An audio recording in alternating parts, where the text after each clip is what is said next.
오늘은 한국교회가 종려주일 혹은 고난주일이라고 부르는 그 절기를 지키는 날입니다.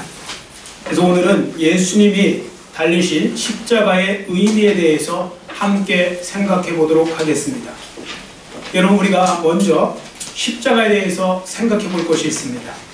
한마디로 세상에서 가장 잔인하고 무서운 방법으로 사람을 죽이는 사형틀이라는 것입니다. 십자가는. 예를 들어 중세시대 때 보면요, 예수 믿는 사람들을 핍박하기 위해서 그들을 고문하고 죽이는 그런 사형틀들이 많았습니다. 사형도구들이 많았는데 얼마나 끔찍한지 입에 담기도 힘든 것들 많습니다. 예를 들어서 사람을 거꾸로 매달아 놓고요, 다리 사이부터 톱으로 쓸어갖고 끝까지 쓸어갖고 죽이기도 합니다. 얼마나 끔찍합니까? 그러나 잘 생각해 보면요, 십자가형보다 끔찍하지 않습니다. 사실 지금 말씀드렸던 것은 어떻게 생각하면 5분 10분 안에 사람이 죽습니다. 그런데 십자가는요, 못을 박아놓으면, 손과 발에 못을 박아놓으면 죽지도 못하고 계속 까무러쳤다가 일어났다 까무러쳤다가 일어났다를 몇 번을 반복해야 죽는다고 합니다. 그 정도로 끔찍하게 잔인하게 가장 고통스럽게 죽이는 형벌이 바로 십자가형입니다. 자, 그런데 그 예수님께서 바로 그 십자가를 지셨다는 것이죠. 왜 예수님은 그러한 십자가, 이 끔찍한 십자가를 지셔야만 했을까요? 다른 도구들도 많을 텐데. 도대체 무엇이 예수님을 하여금 이 무서운 십자가 위에서 죽임을 당하게 만든 것일까요? 여러분, 하나님 말씀은 이 질문에 대한 답을 분명하게 가르쳐주고 있습니다. 갈라디아서 3장 13절이 그 답인데요. 자, 앞에 보시고 갈라디아서 3장 13절 같이 읽겠습니다. 그리스도께서 우리를 위하여 저주를 받은 바 되사 율법의 저주에서 우리를 속량하셨으니 기록된 바 나무에 달린 자마다 저주 아래에 있는 자라 하였음이라. 아멘. 여기에 보시면 나무에 달린 자마다 저주 아래에 있다고 했거든요. 자, 나무에 달린 자마다 저주 아래에 있다. 이 말씀은 지금 나무 십자가에 달리신 예수님이 저주를 받은 자가 되셨다는 것을 보여주는 것입니다. 자, 그럼 한번 생각해 보세요. 왜 죄 없으신 예수님께서 이렇게 끔찍한 저주를 받으셔야 했을까요? 그것은 바로 율법의 저주 아래 놓여있는 우리를 구원하기 위해서 대신 저주를 받으신 것입니다. 여러분, 조금 전에 지금 말씀드렸던 갈라디아서 3장 13절에 나무에 달린 자가 저주를 받았다는 의미 중에 하나가 뭐냐면요, 사람을 나무에다가 달아놓으면 땅에서도 떼이죠. 그리고 공중에 매달려 있는 것처럼 땅에서도 버림받고 하늘에서도 버림받았다는 뜻입니다. 그래서 나무에 달린 자마다 저주를 받았다는 말은 이 신명기 말씀에서 나온 것인데요. 자, 예수님께서 바로 그 지금 저주의 십자가를 지셨다, 그 말씀입니다. 왜 그렇습니까? 예수님이 짓지 않으면 내가 바로 그 저주를 받아야 될 사람이었기 때문에. 여러분, 죄 짓는 우리, 죄를 지은 죄인인 우리는요, 그대로 있으면 다 저주받은 인생으로서 하나님의 심판을 받아야 됩니다. 하나님의 심판은 누가 받느냐? 죄를 가지고 그 죄 때문에 그 죄값으로 이제 받는 것인데, 자, 그렇기 때문에 우리는 저주를 받을 수밖에 없는 사람이었는데 예수님께서 바로 나의 저주를 대신 지시고 십자가에 달리신 것입니다. 그래서 예수님은 우리의 저주를 대신 져주신 거죠. 그래서 예수님은 저주를 받은 이런 사람을 상징하는 바로 이 나무 십자가에 달릴 수밖에 없었던 것입니다. 자, 본문 18절을 보세요. 그들이 거기서 예수를 십자가에 못 박을세, 이렇게 말씀하고 있죠. 이제 로마 군인들이 그 무시무시한 못을 가지고 예수님을 십자가에 못 박았던 것이고, 그때부터 예수님은 실제로 죽음을 향해서 걸어가고 계셨던 것입니다. 자, 그럼 한번 생각해 보세요. 십자가상에서 끊임없이 그 피를 쏟고 계시는 예수님, 얼마나 고통스러우셨을까요?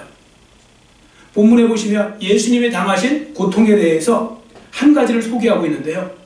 자, 28절 우리 한번 같이 읽겠습니다. 28절 같이 읽습니다.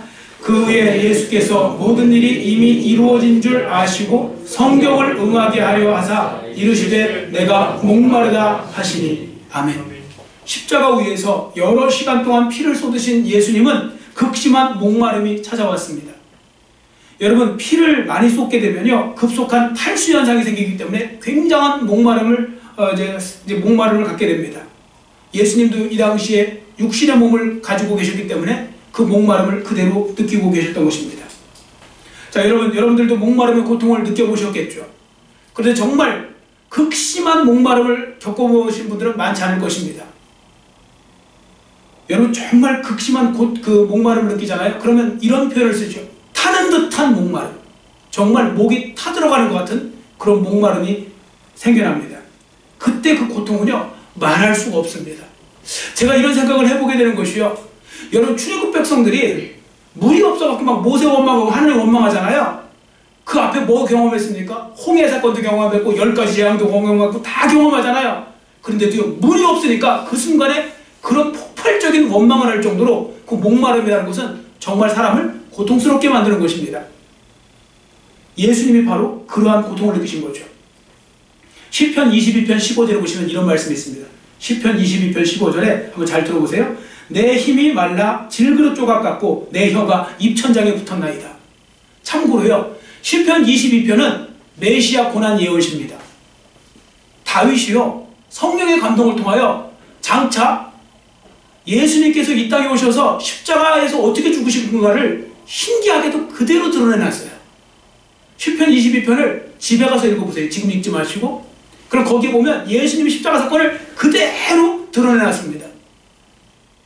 그때 그 표현 중에 하나가 뭐냐면 내 혀가 입천장에 붙었나이다. 얼마나 목이 마른지 혀가 입천장에 붙을 정도로 그렇게 고통스러운 시간을 예수님이 가졌다는 것입니다. 뭐 예수님이 십자가에 당하신 고통은 뭐 목마름의 고통뿐일까요? 아닙니다. 이전에도 많이 말씀드린 바와 같이 하나님께로부터 버림받아야 되는 영적인 고통, 또 손과 발과 또 옆구리와 머리에는 가시관, 옆구리에는 창으로 찔리시고 손발에는 대못이 박히고 이 엄청난 그 고통, 즉 육적인 고통을 당했습니다. 그리고 죄인의 몸으로 벌거벗고서 그 십자가에 달리셔야 되는 예수님은 수치라는 어떻게 보면 고통을 당하게 되었습니다. 그리고 끝까지 충성하겠다고 맹세했던 제자들로부터 버림받는 고통도 가지셔야 됐습니다. 한꺼번에 그 많은 고통을 다 받으셨습니다. 그래서요, 여러분들 예수님이 잘하시는 것이 하나 있습니다. 그것은 무엇인가 하면 인간이 당하는 고통, 인간의 고통을 하십니다. 예수님은요, 이 십자가에서 한꺼번에 다 당하셨어요. 인간이 경험할 수 있는 최악의 상황까지 다 당하셨습니다. 그 주님은 친히 이제 아시는 거죠. 경험적으로 아시는 겁니다. 여러분 고통도 겪어본 사람이 안다고 그러잖아요. 확실히 아픔은 그 아픔을 겪어본 사람이 알아요.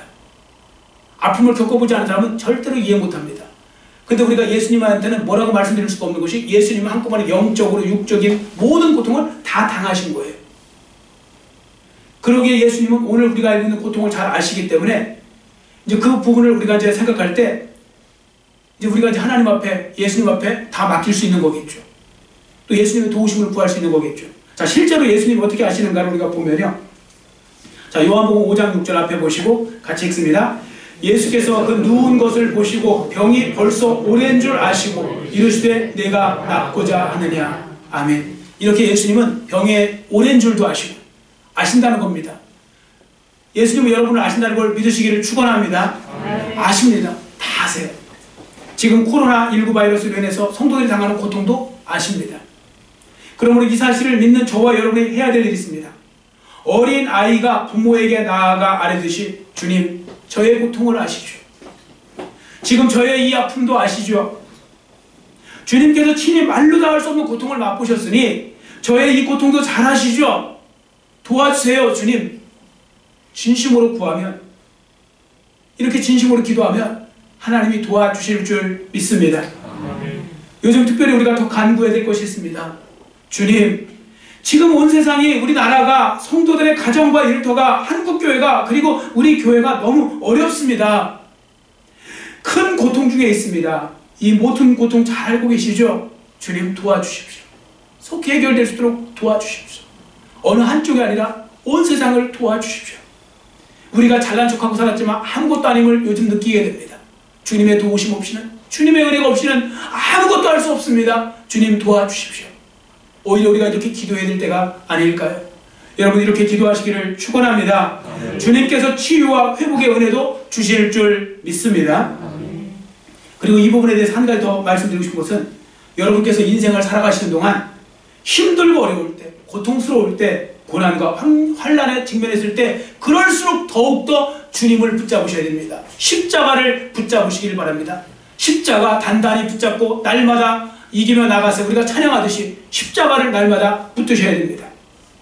오래전에 성자 프란시스코가 있었습니다. 성 프란시스코라고 불리는 그분이 있었는데 하루는 자기 집에서 하인이 물을 깃고 우물에서 길어갖고 집으로 오는 모습을 봅니다.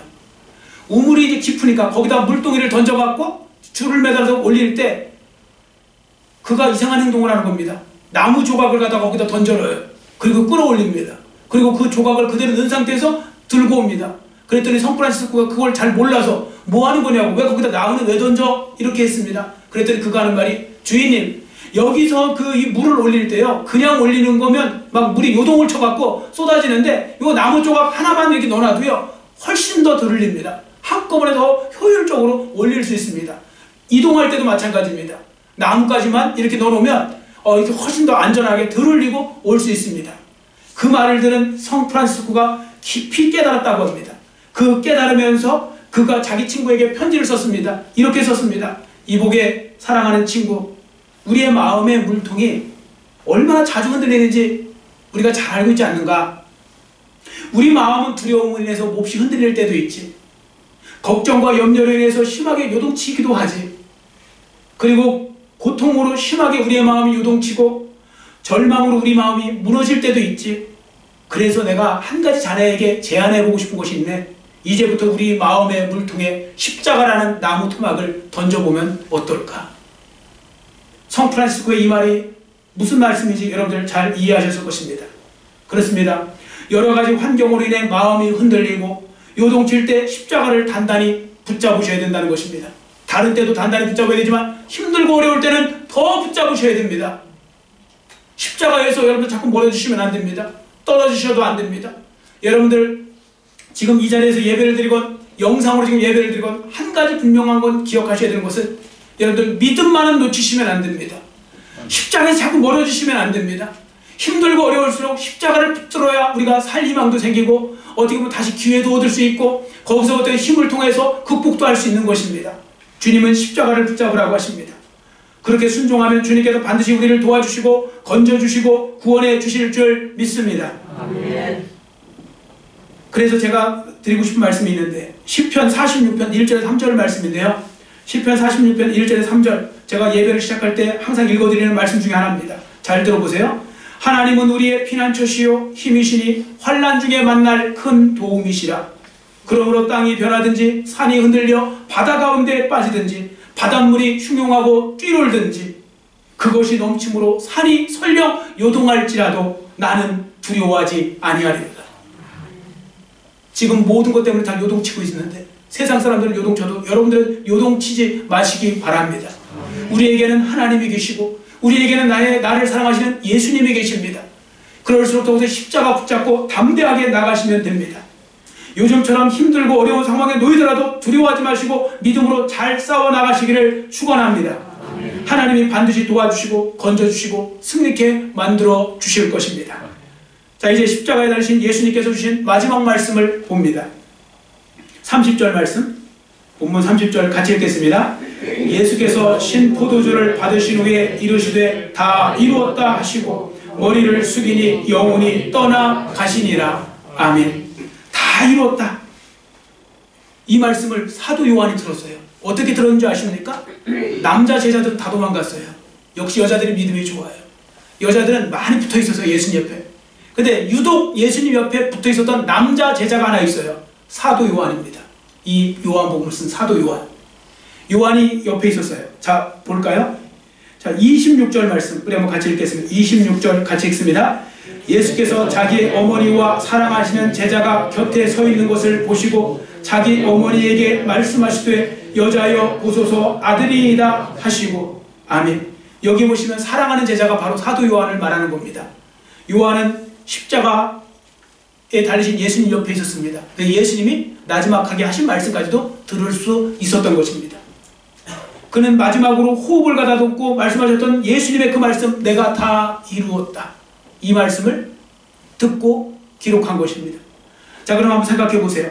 예수님이 십자가에서 하셨던 그 중요한 말씀, 내가 다 이루었다는 말이 무슨 의미일까?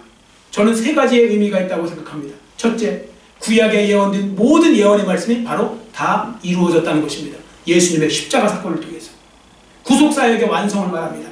자, 두 번째, 타락하고 부패해버린 이 세상을 구원하시려고 하나님이 세우셨던 그 모든 계획이 예수님을 통해 완성되었다는 것을 보여주는 것입니다.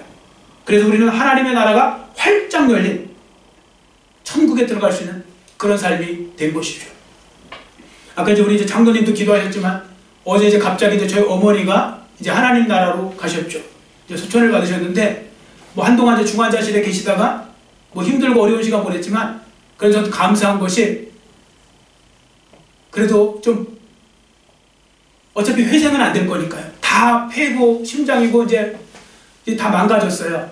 왜냐면 이게 12장이 터졌는데 이게 요양원에 이제 뭐 우리가 갈 수도 없었고요. 그런데 서로 관심을 안 한 건지 몰랐던 거예요. 그래서 그게 터졌는데 그게 나중에 이제 결과적으로 그때 수술까지도 했지만 이미 복막염도 왔고 폐혈증까지도 왔고 이제 그런 상황에서 했을 때 그런데 이제 중환자실에서 막 호스 9가지 꽂고서 이렇게 있는 거 보면서 뭐 어쨌든 제가 정말 감사했던 건 뭐냐면 저희 집에 예수 저 혼자 믿어갖고요. 어머니 이렇게 그래도 집사님 되시고 그거 처음 너무 감사했고 또 한 가지 감사한 것은 아버지는 제가 이렇게 많이 모시지는 못했죠. 그런데 어머니는 아버지 돌아가신 다음에 그래도 만 6년 이상 6년 이상을 제가 여기서 모시고 이렇게 살았다는 거. 그래도 저 일남 사녀인데 참 그 옛날 분들이라 그냥 아들 사랑 남다르지 않습니까? 그래서 그 좁은데 굳이 저희 집에 살겠다고. 그래서 그 저희 집에서 그 6년간 그렇게 사셨죠. 그 6년간 모시고 살아서 그래서 이번에 이제 그 형제들이 다 저랑 이제 저희 집사람 보고 잘했다고 정말 그게 고맙다고 다 그렇게 이야기해 줄 때 참 감사하더라고요. 그래도 좋아하는 아들과 그래도 몇 년이나 살다가 가신 게 참 고맙다고. 뭐 그런데 더 감사한 것은 저희 어머니에게 천국문이 이렇게 열려 있으니까 어제는 새벽에요. 어차피 이 상태로 계속 중환자실로 계속 있으면 어떻게 될 것인가 생각하는데 갑자기 마음에 기도가 되는 거예요. 하나님, 저희 어머니 어차피 데려가실 거면 빨리 데려가세요. 저 고통 중에 내버려 두지 마시고 빨리 데려가세요. 지금 숨쉬기도 힘드시고 다 힘든데 데려가세요 하는데 새벽에 그 기도를 참 많이 했습니다. 유독 어제. 그리고 갑자기 어제 10시에 가시는 거예요.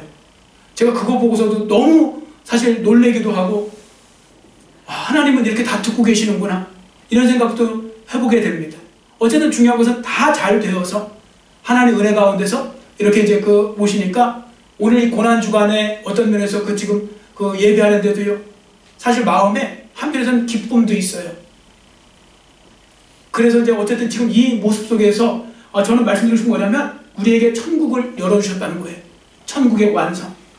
그리고 세 번째, 이 세상을 향한 하나님의 사랑을 완전하게 보여주셨다는 것입니다. 그래서 예수님이 달리신 십자가를 통해 우리를 향한 하나님의 사랑을 분명하게 드러내 보여줄 거죠. 자, 로마서 5장 8절을 우리가 한번 같이 읽겠습니다. 같이 읽습니다. 우리가 아직 죄인 되었을 때 그리스도께서 우리를 위하여 죽으심으로 하나님께서 우리에게 대한 자기의 사랑을 확증하셨느니라. 아멘. 이 말씀에서 보여준 바와 같이 다 이루었다는 주님의 말씀은 여러분과 저를 향한 하나님의 완전한 사랑을 분명하게 보여주고 있는 것입니다. 최고의 감동적인 사건이죠. 자, 그렇다면 이제 생각해 볼 것은 예수님은 왜 이 모든 십자가의 고통을 참을 수 있었을까요? 비명도 안 지르세요. 나 좀 내려달라고 하지 않으세요. 또 내려올 힘도 있었지만 내려오지도 않으세요. 왜 그러셨을까요? 왜 이 극한의 고통을 예수님은 견디셨을까요? 예전에요, 필리핀에 있던 어떤 사람은 예수님을 너무 사랑한 나머지 예수님의 고통을 맛보고 싶다고 해서 자기가 십자가에 못 박히려고 했던 적이 있어요. 실제로 사실 그게 실행이 됐었어요. 그런데요, 손에 못 박고 발에는 못 박고 손에 못 박는 중에 까무러쳐갖고 하다가 말았어요. 그 정도로 끔찍한 것이 바로 이 십자가형입니다. 자, 그런데 왜 예수님은 그 모든 것을 참으셨을까요?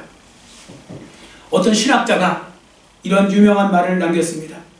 예수 그리스도를 십자가에 매달려 있게 한 것은 손과 발에 박힌 그 엄청난 대못이 아니라 나를 향한 하나님의 사랑 때문입니다. 예수님은 못 내려오신 것이 아니라 안 내려오신 거죠. 예수님이 십자가에서 내려오시면 내가 죽으니까. 예수님이 십자가에서 내려오시면 내가 저주를 받아야 되니까. 나를 사랑하신 예수님께서 그래서 끝까지 참으셨다. 그것입니다. 그래서 예수님을 십자가에 머물게 한 것은 못이 아니라 바로 사랑이었다는 거죠. 그래서 예수님의 이 놀라운 사랑이 십자가의 모든 고통을 넉넉히 이기고 죽음의 자리까지 내려가게 만든 것입니다. 그것도 다른 사람이 아닌 바로 누구를 위해서요? 여기는 나 자신을 위해서. 자, 우리라고 하면 너무 생각이 이렇게 퍼져요. 바로 나를 위해서 예수님이 그렇게 하신 것입니다. 그래서 이 놀라운 사랑에 압도되어 버렸던 사도 바울은 이렇게 주님의 사랑을 표현합니다. 에베소서 3장 18절 19절인데요. 자, 앞에 보시고 같이 큰 소리로 읽습니다. 능히 모든 성도와 함께 지식에 넘치는 그리스도의 사랑을 알고 그 너비와 길이와 높이와 깊이가 어떠함을 깨달아 하나님의 모든 충만하신 것으로 너희에게 충만하게 하시기를 구하노라. 아멘. 여러분, 지금 우리가 바로 이러한 주님의 사랑을 받고 사는 것입니다. 예전에 유행했던 CCM 있습니다. 세상 사람들도 좋아하는 CCM 있죠. 당신은 사랑받기 위해 태어난 사람. 지금도 그 사랑 받고 있죠. 근데 우리 자꾸 그 사랑할 때 자꾸 인간적인 사랑을 이야기하는데 그것이 아니라 사실은 예수님 사랑입니다. 그 사랑, 이 놀라운 사랑, 영원 무궁한 사랑을 우리가 받고 있는 것입니다. 그래서 우리는 얼마든지 감격하고 살 수 있는 것이죠.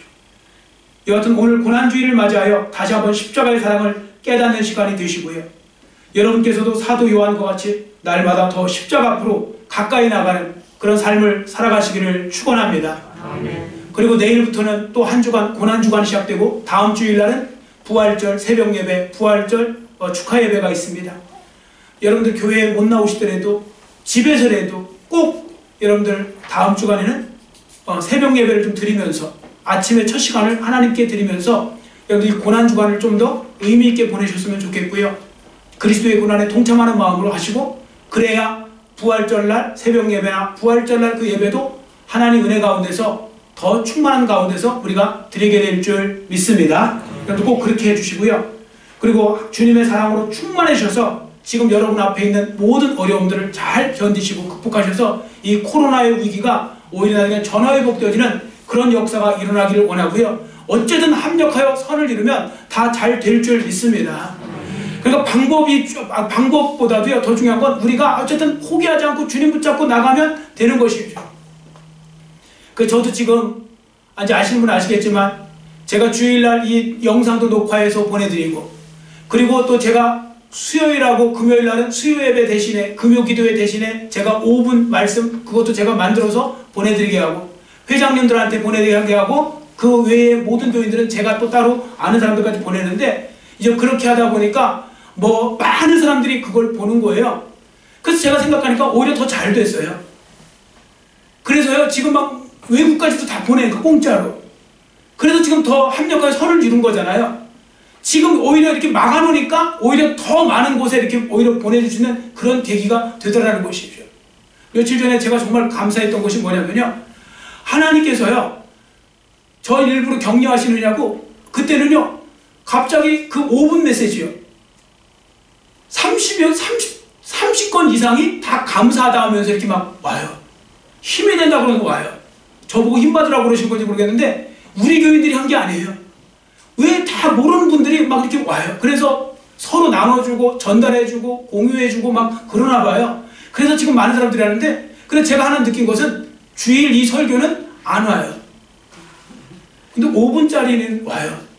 근데 제가 딱 보니까 이게 벌써 사람들은, 저도 이게 동영상 들어가서 한 20분 넘을 거라면 안 보게 되거든요. 근데 5분짜리인데 사실 4분짜리잖아요. 4분 정도밖에 안 돼요. 그러니까 사람들이 많이 듣는 거예요. 들으니까 그것을 갖고 이제 은혜를 받고 나눠주고 하는데, 그래서 어쨌든 그것에 대해서 굉장히, 그래서 제가 우스갯소리로 제가 그런 말 했습니다. 역시 사람은 인물에 따라서 영상과 음성과 다르구나. 영상을 하니까 집중을 못 하시나 봐요. 근데 음성으로 하니까 그냥 음성만 들리니까 좋으신가 봐요. 어쨌든 제가 할 수 있는 부분 앞으로 하려고 지금 하고 있고, 말씀으로 우리가 붙잡고 가야 되는데, 여하튼 중요한 건 이 어려운 시기 때 더 말씀 붙잡고 기도하면서 잘 살아가시면 하나님께서 해결해 주실 줄 믿습니다. 분명히 해결해 주실 줄 믿습니다. 도와주실 거고요. 그래서 우리는 결국 승리자로 세워주실 줄 믿습니다. 기도하겠습니다.